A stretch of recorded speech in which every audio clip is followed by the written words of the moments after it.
এবার সরাসরি আপনাদেরকে জানিয়ে রাখি, কংগ্রেসের প্রার্থী অধীর রঞ্জন চৌধুরী হওয়ার সম্ভাবনা বেশি, কেননা তিনি কলকাতা থেকে তড়িঘড়ি গিয়েছিলেন দিল্লিতে, দিল্লি ফিরে এসে বাংলাতে আবার প্রবেশ করেছেন, কেননা 2026-এর বিধানসভা নির্বাচন দ্রুত গতিবেগে মুর্শিদাবাদে কংগ্রেস এবার 22 আসনে প্রার্থী ঘোষণা করছে।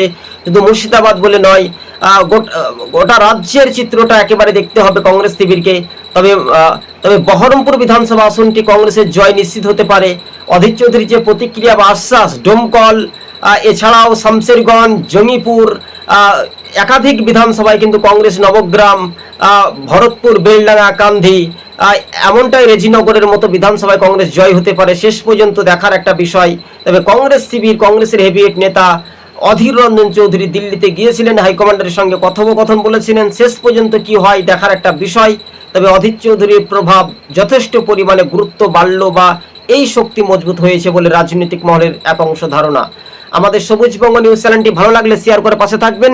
দ্রুত গতিবেগে এগিয়ে যাওয়ার একটা বড় সম্পূর্ণ ভিত্তি মূল্যায়ন তথ্য বিশ্লেষণ করে দেখতে পাচ্ছি।